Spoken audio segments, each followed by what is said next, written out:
একটি সংস্কার খুবই প্রয়োজন ছিল তত্ত্বাবধায়ক সরকারের অধীনে নির্বাচন। আমাদের সামনেই তিনি বলেছেন ডিসেম্বর মাসে নির্বাচন হবে। এই নির্বাচনে একটি বিএনপি থেকে তার কোনো গ্যারান্টি নেই। জনগণ সম্মতি দিবে, জনগণ ভোট দিবে। এদের ছাত্র সমাজ, এদের তো এখন বিশ্ববিদ্যালয়ে গিয়ে পড়াশোনা করার বয়স। পড়াশোনা শেষ করে এসে রাজনীতি করুন। মাফিয়া সরকারকে পরিবর্তন করেছে বাংলাদেশের লড়াকু জনগোষ্ঠী। কিন্তু বাংলাদেশকে তো আরো দীর্ঘ পথ পাড়ি দিতে হবে।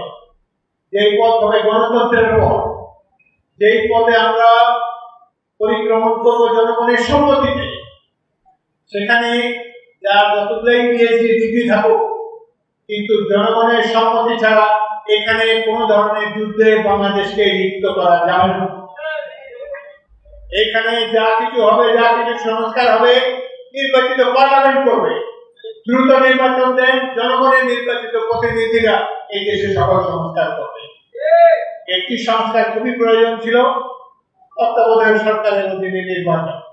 সেটিতে সব রাজনৈতিক দল একমত হয়েছে, এটি প্রধান সংস্কার হয়ে গিয়েছে। এরপরে যদি প্রয়োজন বিচার চালান, আপনারা চালু করেন। যে সরকার নির্বাচিত হয়ে আসবে আগামী নির্বাচনে, তারা এই মাফিয়া সরকারের যত রকম চালান চামড়, তাদের খুন গুম জালিয়াতি অর্থ পাচার সবকিছু বিচার করা হবে।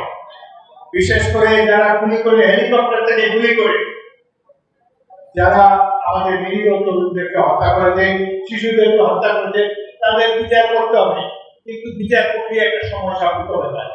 এই বিচার করতে যদি 5 বছর লাগে, আমরা 5 বছরের নির্বাচন ছাড়া বসে থাকবো। এই নির্বাচনে একটি বিএনপি থেকে তার কোনো গ্যারান্টি নেই। অবাধ সুষ্ঠু নির্বাচন হবে। এখানে পুরোদের দলও জিততে পারে, এবি পার্টি, জামাত ইসলামীও জিততে পারে, ইসলামিক দল জিততে পারে, যে কোনো দল জিততে পারে, বিএনপিও জিততে পারে। কিন্তু আনসার জনগণ সম্মতি দিবে, জনগণ ভোট দিবে। এই নির্বাচনের জন্য 17 বছর আমরা কত ত্যাগ স্বীকার করেছি আমাদের দল বিএনপি। এই মুক্তিযোদ্ধা দল তাদের উলফত এবং অন্যান্য রেজা, অন্যান্য কয়েকজনকে আমরা দেখেছি 5ই আগস্টের আগে নিয়মিতভাবে মিছিল করেছে, শহীদ মিনারে গিয়ে ঝাঁঝালো বক্তব্য দিয়েছে।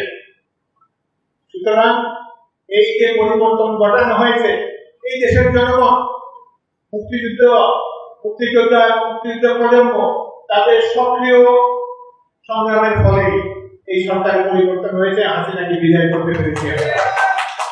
প্রফেসর ইউনূসকে আমরা, তিনি দেশের কৃতি সন্তান, দেশের গৌরব। আমরা তাকে সব রাজনৈতিক দল সমর্থন দিয়েছি, ভবিষ্যতেও দেব। কিন্তু তিনি আমাদেরকে আশাহত করেছেন। বিশেষ করে তিনি অসত্য কথা বলবেন, এটা তো আমরা অনুকল্পনা করি না।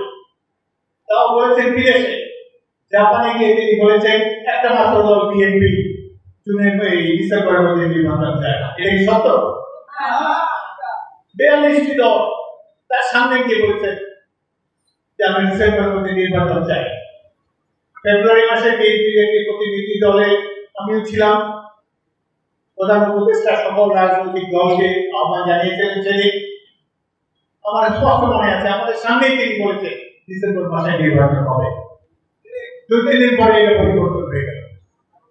বাসের যে কমতি দল, তার যে এই যে কয়েকটা উপদেষ্টা বা সচিব টচিব আছে, সচিব এই সচিব ওই সচিব, কিংবা যাদেরকে কাউকে সচিবের মর্যাদা, কাউকে এই মর্যাদা ওই মর্যাদা দিয়ে তার আশেপাশে রেখেছে, এরা তো মনে হয় যে প্রধান উপদেষ্টার চাইতেও বেশি রাজনৈতিকভাবে তারা পরিপক্ক। এদের বয়সী কত। আরেকটি জিনিস, আমাদের এদের ছাত্র সমাজ, এদের তো এখন বিশ্ববিদ্যালয়ে গিয়ে পড়াশোনা করার বয়স। আমরা যারা ওল্ড স্কুল অফ থট, 80 করে যাদের বয়স, আমরা মনে করি বাংলাদেশের সকল শিক্ষা প্রতিষ্ঠানে যারা ছাত্রছাত্রী রয়েছে, তাদের প্রথম কাজ হলো লেখাপড়া সম্পূর্ণ করে, নিজেদেরকে শিক্ষিত করে, তারপর নিজের পেশায় আত্মনিয়োগ করুন। রাজনীতি করার জন্য উন্মুক্ত দরজা আপনাদের কাছে। সার্টিফিকেটটা নিয়ে পড়াশোনা শেষ করে এসে রাজনীতি করুন। আপনারা আগামী দিনে প্রধানমন্ত্রী, প্রেসিডেন্ট হন। কিন্তু এখন এই যে বারবার তদবির করে, অবক্রাসি করে, সচিবালয়ে হাজির হয়ে অটোপাসের দাবি দেয়, অটোপাস এই ডিগ্রিটা নিজেদেরকে নেন, এটি আপনাদের জন্য সম্মানজনক নয়। এই লড়াকু ছাত্রদেরকে মূল পথে পরিচালিত করেছে বর্তমানের এই উপদেষ্টা পরিষদ।